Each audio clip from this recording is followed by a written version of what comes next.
응급실 안에서 꼽히는 사랑 뭐 이런 네네. 거죠. 네, 재밌다. 사내 연애 막 이런 거 있나요? 제가 있었던 부서에서 보건의료 직업원정대 할 때마다 부끄럽지만 이런 멘트가 또 코너를 살릴 수 있기 때문에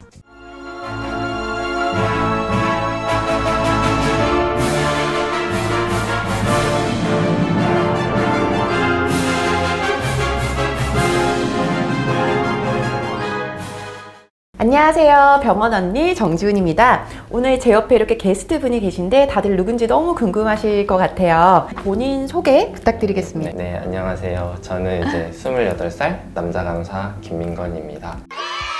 저는 가장 보건의료의 대표적인 직업이 간호사인데 딱 처음 이렇게 뵙고 간호사라는 느낌이 안 들었어요. 남자 간호사를 사실 많이 접할 기회도 없을 뿐더러 저희가 흔히 생각하는 간호사의 이미지가 있는데 좀 이렇게 다니시면 간호사라고 생각 안 하실 것 같아요. 어떤 친구들은 네. 간호학과나 간호사라고 하면은 전혀 좀 안 어울린다. 아예 네. 그런 친구들도 있는 것 같아요.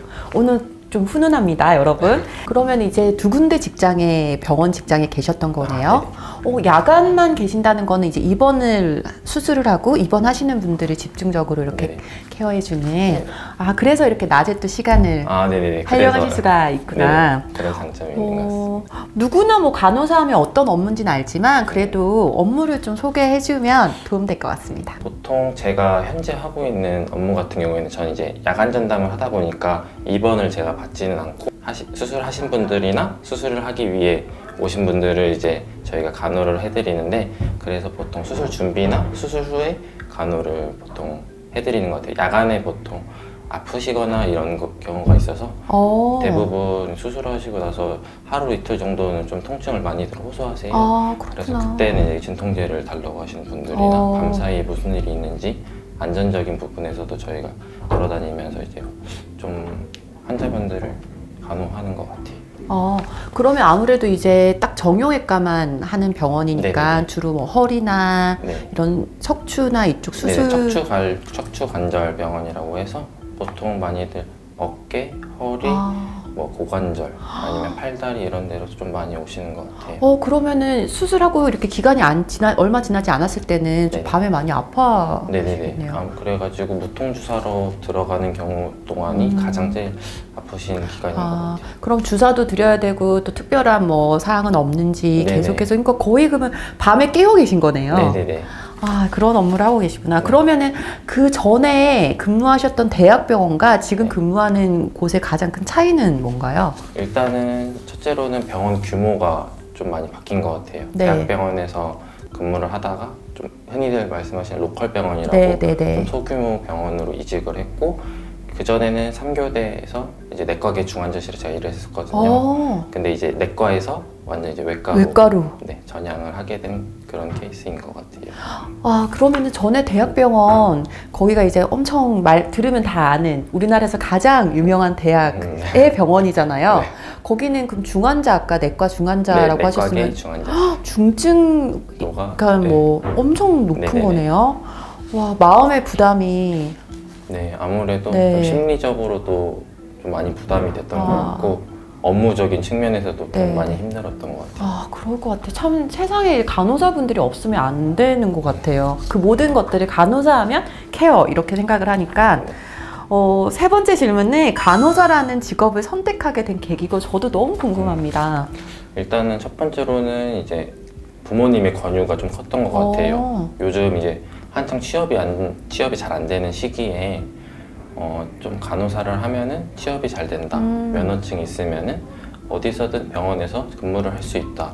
이런 좀 얘기가 있었고, 저도 좀 생각을 하다가 좀 어느 정도 적성이 좀 맞겠다 싶어가지고 간호사를 좀 하게 된 것 같아요. 이렇게 부모님의 권유를 또 귀담아 듣고 네. 후회는 전혀 없으신 거네요? 그때 다시 돌아가면은 다른 길도 한번 찾아왔을 것 같은데, 지금 선택으로 봤을 때는 좀 취업 관련해서는 좀 잘 선택을 했지 않나. 사실은 그러니까 너무 안정적이니까 아마 이런 생각을 좀 하게 되시는 것 같아요. 사실 이제 간호사 면허 한번 취득하면 남은 앞으로의 계획은 거의 다 간호사로 포커스가 맞춰지는 거잖아요. 일단은 뭐 그렇게 생각하는 것 같아요. 그런 과정으로 이렇게 간호사가 되셨고, 일단 지금은 로컬 병원에 근무하고 계시지만 사실은 대학병원 하면 일반 사람들이 인식할 때도 정말 큰 병원, 좋은 병원을 찾아야 할 때는 무조건 갈 수밖에 없는 병원. 네, 아무래도. 네, 대학병원 입사 과정도 궁금해요. 좀 취업하기 어렵잖아요. 보통 대학병원 같은 경우에는 이제 저희가 상반기, 하반기 이런 식으로 공채가 네네네. 나눠져 있어요. 그래서 상반기 같은 경우에는 3학년 2학기가 성적까지 들어가서 저희가 자기가 갖고 있는 성적으로 이제 원서를 제출을 하고 그 병원마다 요건이 다르고 스케줄이 달라서 그거를 좀 잘 검토를 해가지고 지원을 해야 되는 것 같아요. 큰 병원들은 인력난이 있잖아요. 네. 네, 그러면은 공채를 통해서 이렇게 지원을 하셨을 때 결국은 면접이네요. 첫 번째로는 서류 전형으로 네. 해서 합격을 하고 요즘에는 뭐 블라인드 테스트도 있지만은 그 사이에 다양한 뭐 적성 검사, 그런 인성 심리 검사 이런 것도 들어가 대기업하고 있고 거의 비슷하네요. 네네. 그러고 면접도 뭐 1차 면접, 2차 면접 이런 식으로 해서 최종적으로 합격 여부를 나누는 것 같아요. 이거는 저도 좀 개인적으로 궁금해서 여쭤보는 건데 몇 대 몇으로 봐요? 전에 다녔던 병원 같은 경우에는 1차 면접 같은 경우에는 면접관이 2분이 계셨고 저 혼자 들어갔어요. 네. 차라리 그게 나을 것 같아요. 그래서 1차 면접이 합격을 하면 2차 면접을 하는데 그때 같은 경우에는 좀 다대다로 해서 면접관이 한 5분 정도 계셨고 면접 보는 인원이 한 6명에서 7명 좀 많았던 것 같아요. 저희가 흔히 이제 이렇게 드라마에서 볼 수 있는 여러 명이 앉아서 네. 질문을 던지고 받는 이런 네네네. 형태로 어떤 질문이 가장 어려웠는지 여쭤봐도 되나요? 어느 부장님이 뭐 저한테 말씀을 하셨는데 군 복무를 어디서 했냐, 뭐 혹시 의무병을 나왔냐 이런 식으로 여쭤보시더라고요. 저는 그냥 다른 군 복무를 했다라고 생각하니까 왜 의무병을 선택하지 않았냐 이런 식으로 말씀하시더라고요. 간호사면은 이제 의무병을 하면 좀 더 편하니까. 이제 병원에서 일을 하기 위해서는 라인을 잡는다든지 다양한 경험을 좀 군 복무 기간 동안 겪어볼 수 있기 때문에 그런 걸 좀 말씀을 하신 것 같아요. 그로 인해서 감점이 됐다고는 생각은 안 하고 그냥 좀 의외라고 생각을 하셔서 그런 질문을 했는데 저는 그걸 좀 약간 당연히 생각하신다는 그런 게 좀 약간 기억에 남았던 것 같아요. 그런 질문들 네네. 예상하지 못했던 네네네. 질문들이 많이 나올 수가 네네네. 있네요. 몇 가지 정도 질문을 하던가요? 다대다 면접 같은 경우에는 네. 한 사람당 한 2개에서 3개 정도의 질문을 하셨던 것 같아요. 다대다니까 면접 시간이 길게 한 50분은 걸렸겠네요? 저도 뭐 정확한 시간은 제가 얘기를 모르겠지만. 그때 막 되게 긴장되고 그런 상태에서 면접을 봐가지고 체감상으로 한 3, 40분? 그 정도 됐던 것 같아요. 와, 그런 면접을 거쳐서 그래도 어렵게 대학병원의 그 경쟁을 이렇게 이기고 들어가셨는데 어떻게 이렇게 또 내과 중환자실에서 나와서 또 이렇게 작은 병원으로 옮기게 된 계기? 처음에는 되게 좀 고민이 많았던 것 같아요. 아무래도 남들이 꿈꾸는 뭐 일반인들이 이제 대기업에서 근무를 하는 것과 마찬가지로 저희도 이제 누구나 이제 가고 싶어하는 그런 대학병원에서 근무를 했는데 제가 생각한 것보다 좀 많이 힘들었던 것 같아요. 이게 좀 신체적으로 힘들었다기보다는 제가 원래 이제 중환자실을 원티드 한 게 아니었는데도 남자란 이유로 좀 그쪽으로 많이 착출이 되는 것 같더라고요. 어쨌든 제가 이제 중환자실 왔으니까 좀 적응을 해서 잘 해봐야겠다라는 생각 갖고 했는데 안 맞는 부분은 좀 어쩔 수가 없더라고요. 근데 뭐 그런 건 그렇다 치고 이게 일을 하면서 좀 업무에 대한 부담감과 좀 심리적인 압박감? 이런 게 너무 심했던 것 같아요. 아무래도 이게 위급 상황을 다루고 그런 슬픈 애도하는 그런 많은 상황들을 봐야 되고 제가 예전에 종합병원 접점 부서별로 매뉴얼 제작을 했던 적이 있는데 가장 힘들었던 게 저도 인공신장실과 중환자실이었어요.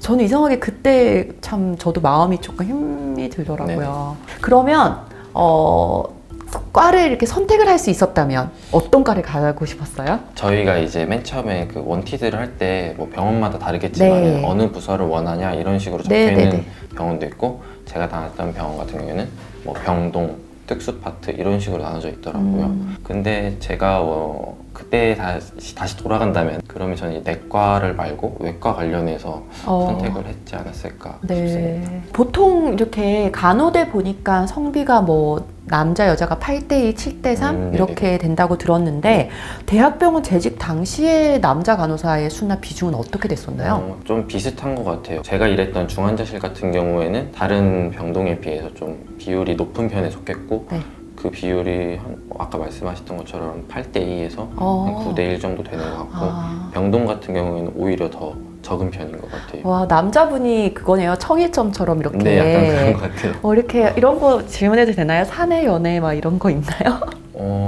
제가 있었던 부서에서 있었던 것 같아요.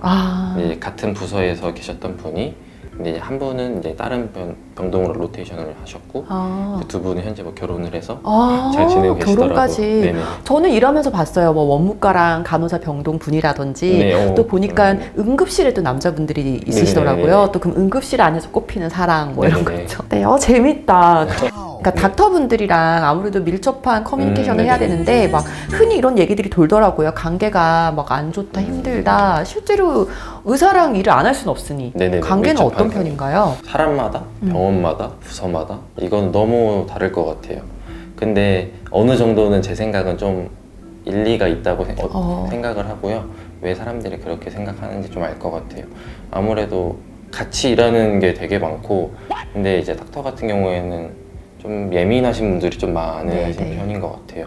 그래서 이제 막 사이가 안 좋다 뭐 이런 식으로 말이 좀 나오는 것 같고 근데 반면에 진짜로 엄청 친절하신 분들도 계시고 제가 진짜 엉뚱한 거를 이제 뭐 말씀을 드렸는데 네. 되게 친절하게 하나하나 오히려 설명을 해주시고 막 알려주시기까지 하신 분도 계셔서 그러니까 진짜 개인 성향이네요. 네네네. 그렇죠? 그거는 완전 다른 것 같아요. 이게 정말 저도 병원 의사들 많이 대하잖아요. 과별로 성향이 좀 다르죠. 예, 좀 약간 그런 것 진짜 같아요. 네. 왜 서전 이런 분들 뭐 피도 많이 보고 막 이런 분이랑 뭐 또 막 과별로 다른데 그건 어때요? 보통 대학병원에 처음 네. 입사를 한 신규 간호사는 어느 정도 선이라고 봐요? 흔히들 말하는 빅5나 네네네. 내노라 하는 병원들은